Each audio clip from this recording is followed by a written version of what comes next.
Sarah, quick question for you. Go ahead.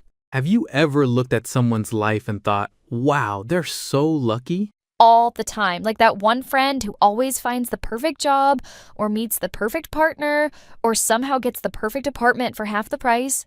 Right, and meanwhile you're thinking, why not me? Exactly that feeling. Yes. Okay, so here's the thing. I just learned something that completely changed how I think about luck. Lucky people, they're not actually lucky. Wait, what do you mean? Their brain just works differently. And this is the part that surprised me. You can train your brain to do the same thing.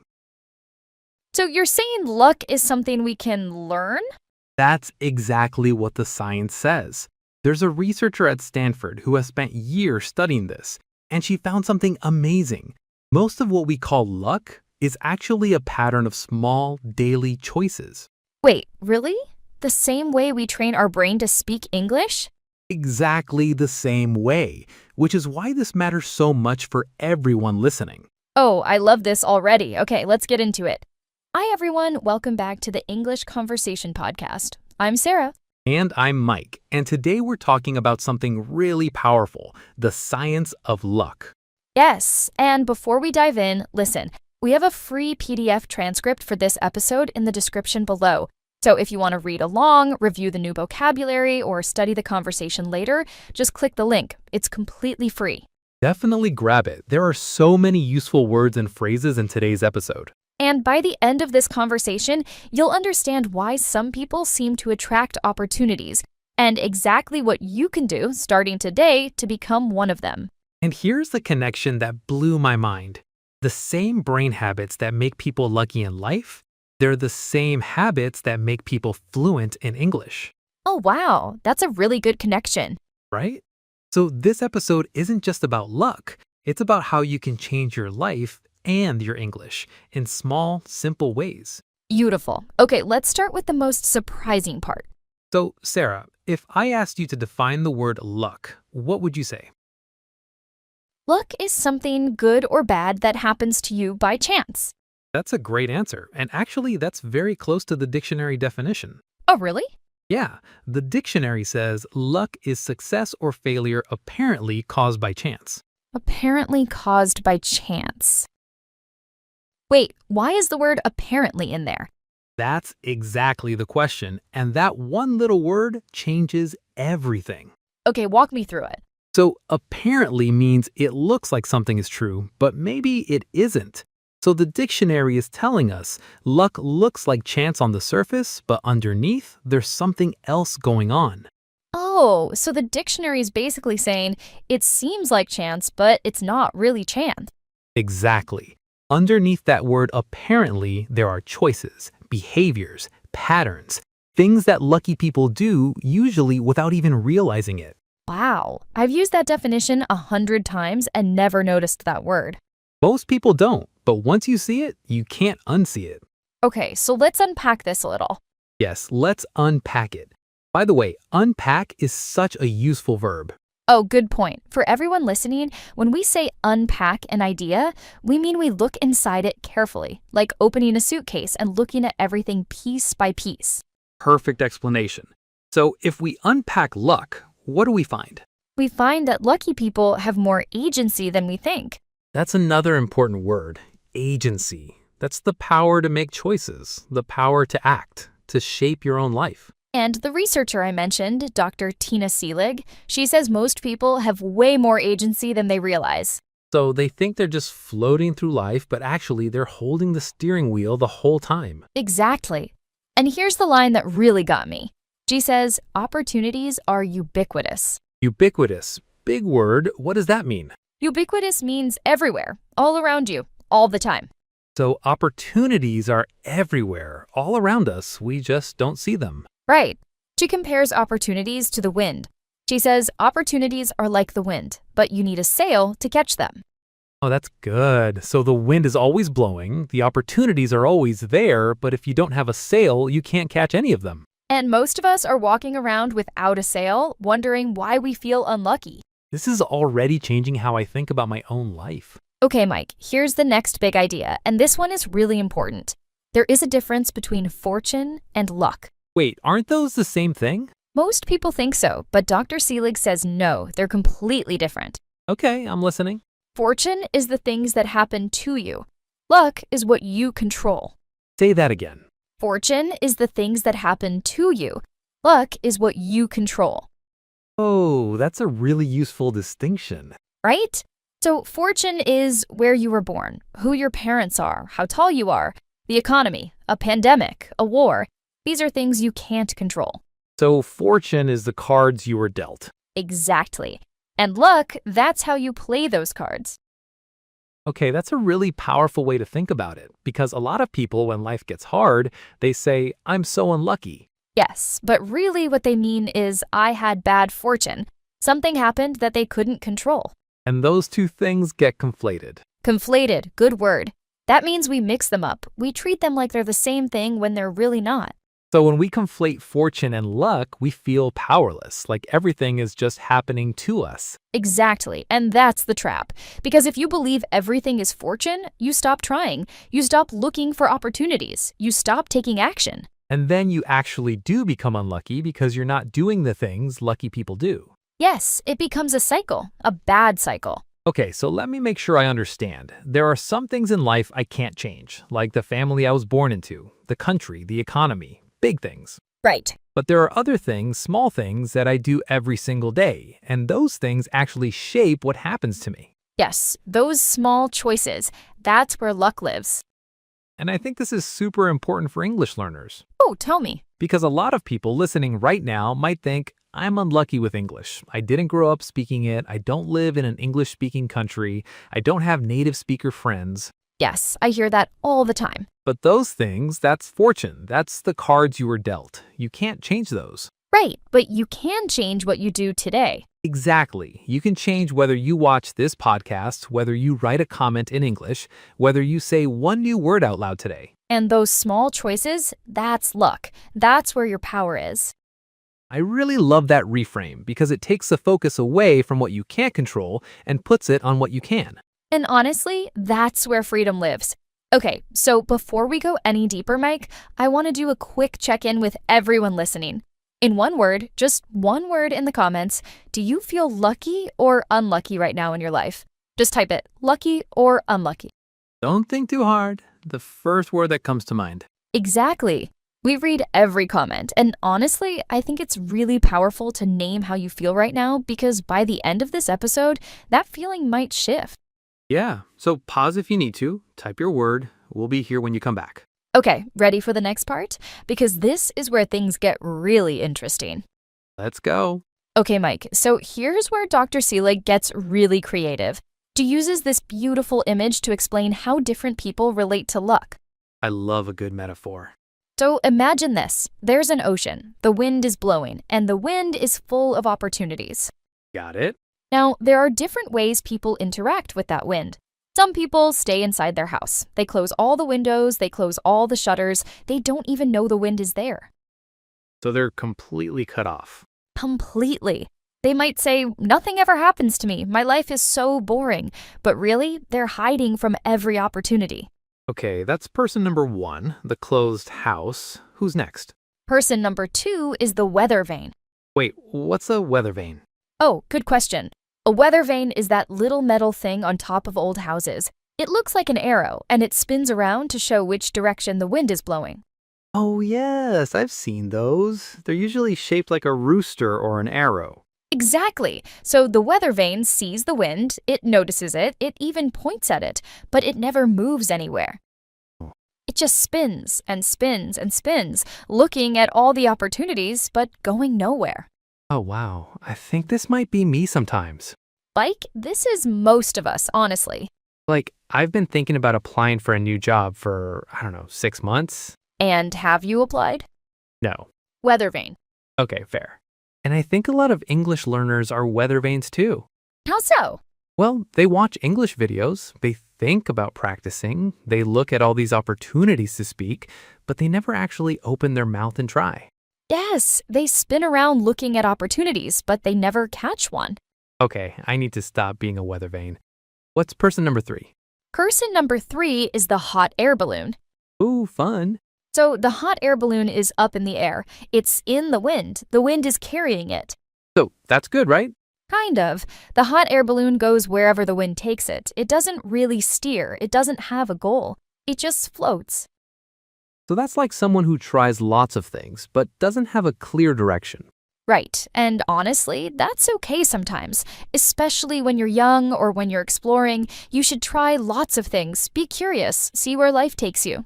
So the hot air balloon isn't bad, it's just temporary. Exactly. Eventually, you want to upgrade. Okay, what's next? Person number 4 is the windmill. Oh, I like this one. So a windmill stays in one place, but it harnesses the wind. Harness. That means to capture and use the power of something. Yes, so the windmill catches the wind and turns that wind into energy. It makes the most of where it is. So this is the person who's in a job or in a city or in a relationship, and instead of complaining, they make the most of it. Yes, and there's a beautiful line from Dr. Seelig about this. She says, "You don't get a job. You get the keys to the building." Wait, say that again? You don't get a job. You get the keys to the building. That's really powerful. Right? It means when you start a job, you're not just doing tasks. You're inside the building now. There are people to meet, things to learn, opportunities to find, a whole world to explore. And most people just sit at their desk and complain. Exactly, weather vane behavior. But the windmill says, okay, I'm here. Let me see what I can do with this. Okay, so we have closed house, weather vane, hot air balloon, windmill. What's the last one? The last one is the sailboat. Oh, the sailboat, the hero of the story. Yes, the sailboat has a sail. The sail catches the wind. But, and this is the key, the sailboat also has a direction, a goal, a destination. So the sailboat says, I know where I want to go, and I'm going to use the wind to get there. Yes, that's the dream. That's the goal. That's what we're all trying to become. Okay, so the question for everyone listening, and for us too, is which one am I right now? Yes, and it's okay to be honest about it. Maybe today you're a closed house. Maybe today you're a weather vane. That's totally fine. The point is, you can change. Exactly. You can build a sailboat, and that's what we're going to talk about next. Okay, Sarah, so if I want to become a sailboat, where do I start? Great question. Dr. Seelig says there are 3 steps. Step 1, build the boat. Step 2, recruit the crew. Step 3, hoist the sail.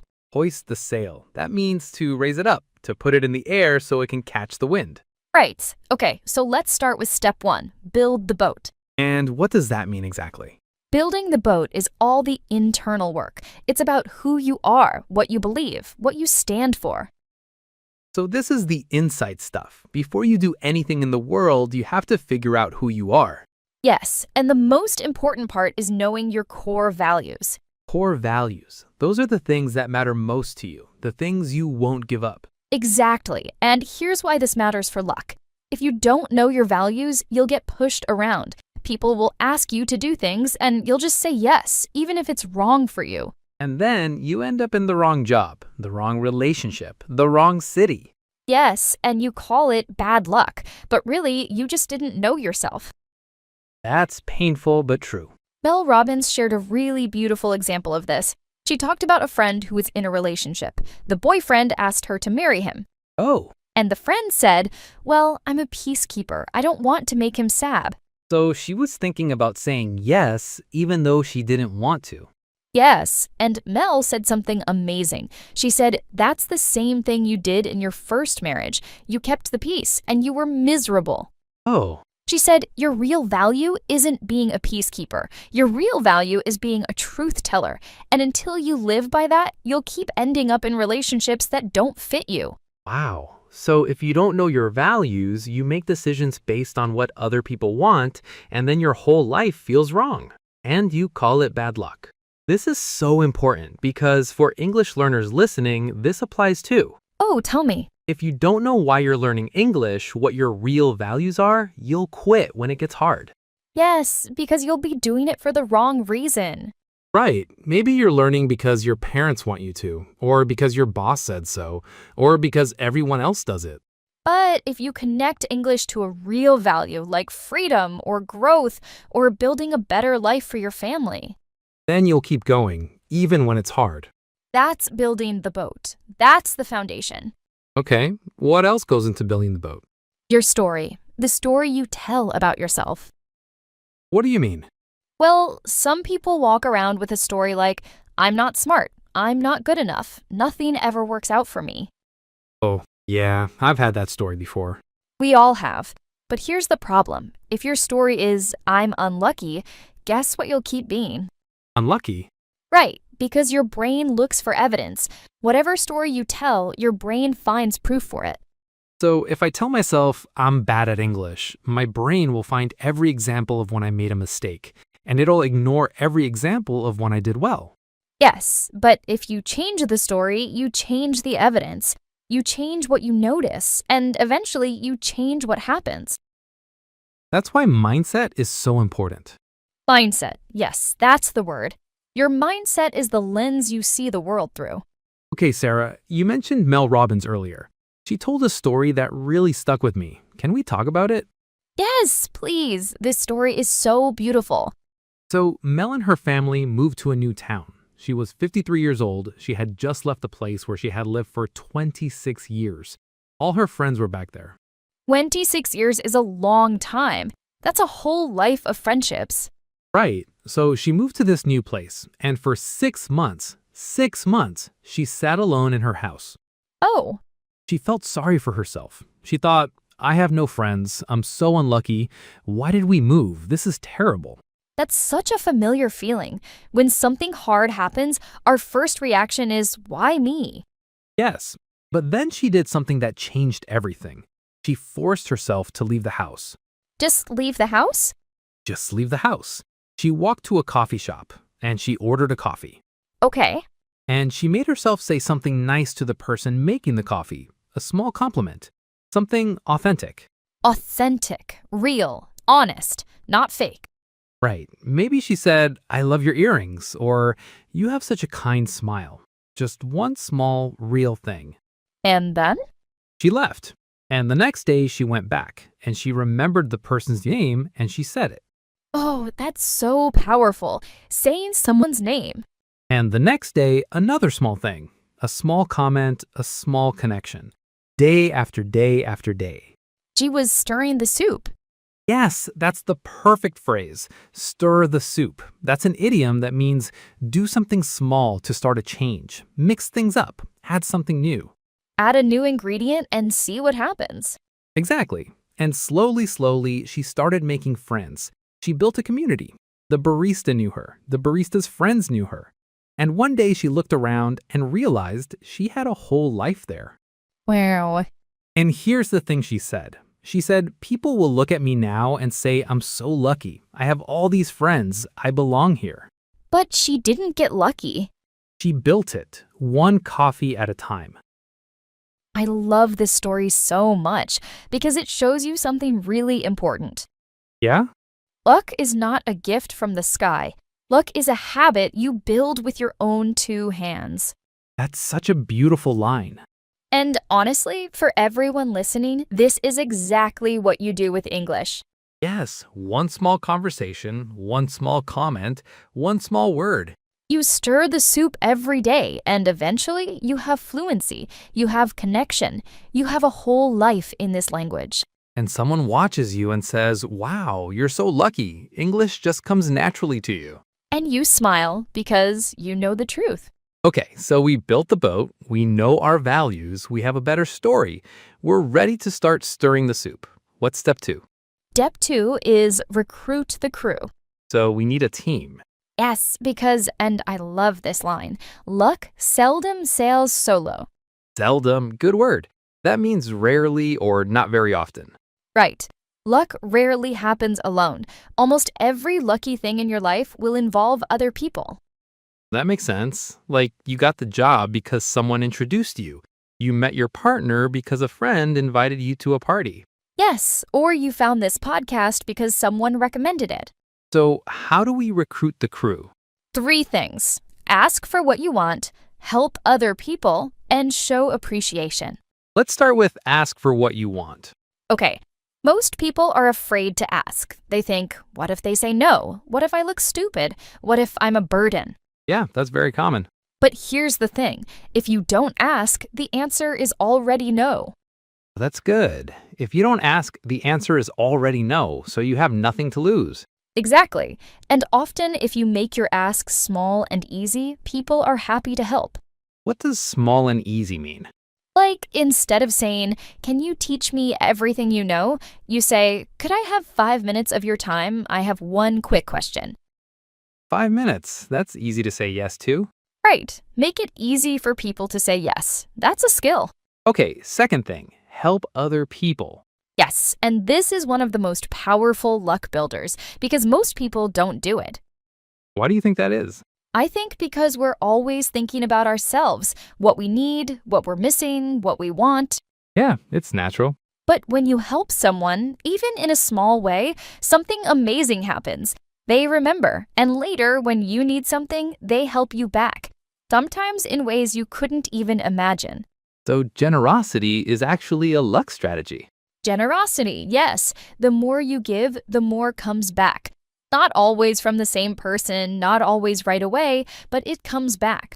And the third thing, show appreciation. Yes, this one is so simple, but so few people do it. Like saying thank you? More than that, sending a thank you note. After someone helps you, after a meeting, after a kind conversation, send a real message. I have to be honest, I don't do this enough. Most people don't, which is exactly why it works so well. When you do it, you stand out. And one more thing, introduce people to each other. If you know 2 people who would benefit from meeting, introduce them. Make a warm introduction. That's a really generous thing to do. Yes, and it costs you nothing, but it can change someone's life. Okay, so for English learners listening, let me think about how this applies. Breathe. Asking for what you want, maybe that means asking a teacher a question, or asking someone to be your conversation partner, or commenting on a video and asking the host something. Yes, we love when people ask us questions. Helping other people. Maybe that's answering another learner's comment. Maybe it's recommending a video that helped you. Maybe it's being patient with someone who's also learning. Beautiful. Helping other people. Maybe that's answering another learner's comment. Maybe it's recommending a video that helped you. Maybe it's being patient with someone who's also learning. Beautiful. And showing appreciation. Maybe that means leaving a kind comment, saying thank you to someone who helped you practice, telling a teacher that their lesson made a difference. Yes, these are not small things. These build your crew. These are the people who will help you on your journey. Okay, Sarah, we've built the boat, we've recruited the crew. What's the final step? Hoist the sail. And what does that mean in real life? It means take action. Be curious. Stretch beyond your comfort zone. Comfort zone, the place where everything is familiar, where you feel safe. Right? And here's the truth. Luck never lives inside the comfort zone. Why? Because the comfort zone is where everything stays the same. And luck is what happens when something new enters your life.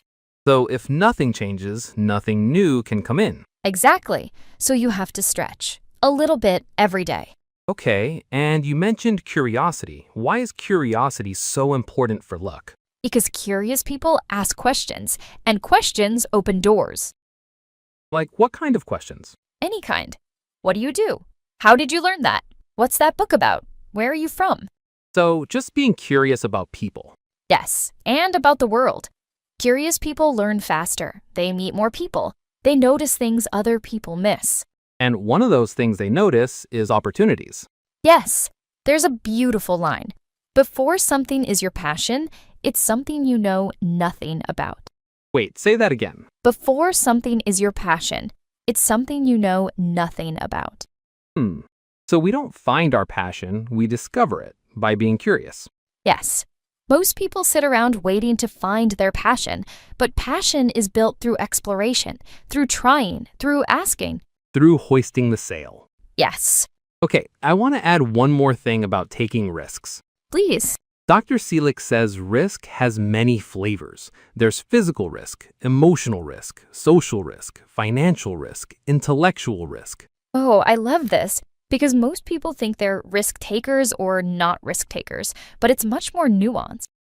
Nuanced. Good word. It means having many small differences, not just one or the other. Right, so maybe you're afraid of jumping out of an airplane. That's physical risk. But you're very comfortable telling someone how you feel. That's emotional risk. So you're not just a risk taker or not, you're different in different areas. Exactly. And the question is, where do you want to stretch?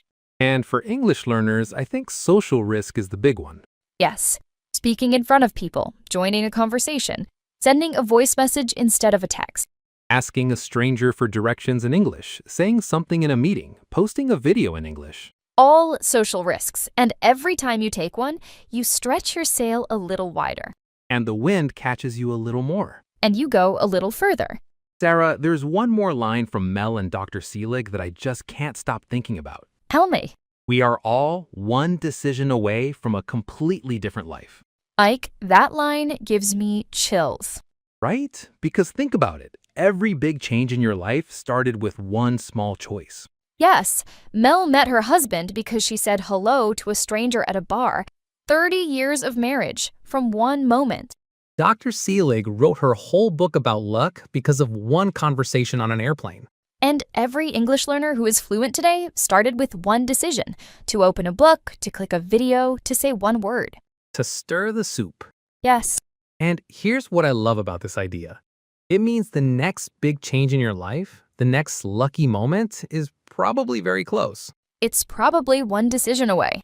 Maybe it's the message you haven't sent. Maybe it's the question you haven't asked. Maybe it's the application you haven't submitted. Maybe it's the conversation you've been avoiding. Just one decision. And honestly, luck is a long game. What does that mean? It means you don't see results right away. You make a small choice today, nothing happens. You make another small choice tomorrow, nothing happens. You make another one the day after. And then? And then, 6 months later, you look back and you can't believe how far you've come. It compounds. Yes, compound. That's the perfect word. Like money in a bank account. Small deposits every day. And one day, they add up to something huge. So the people who feel the most unlucky right now, They're often the ones who haven't started making deposits yet. and the people who seem the most lucky, They've been making deposits for years, sometimes without even knowing it. that's really beautiful. So, Mike, if someone listening right now feels really unlucky with their English, with their life, with everything, what's the one thing they should do this week? Stir the soup.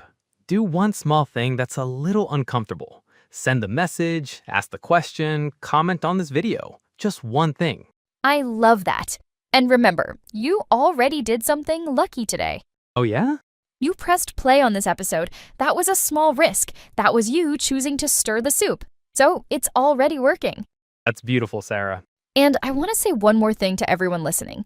If your English isn't where you want it to be yet, that's okay. It's really okay. That's your fortune, the cards you were dealt. The fact that English isn't your first language, that's not your fault. But what you do today, that's your luck. That's in your hands. So make a small deposit today. Listen to one more episode. Repeat one new word. Write one sentence. Comment on this video. And come back tomorrow and do it again. And 6 months from now, you'll be a completely different speaker. Don't forget to grab the free PDF transcript in the description. Review the vocabulary, read along, and really lock in everything we talked about today. And tell us in the comments what's one small thing you'll do this week to stir the soup. We genuinely want to know. And if this episode helped you, share it with someone you love, because everyone deserves to know that luck is something they can build. Not something they have to wait for. Until next time, be brave, be curious, stir the soup. And remember, you're always one decision away from a completely different life. Bye, everyone! Bye.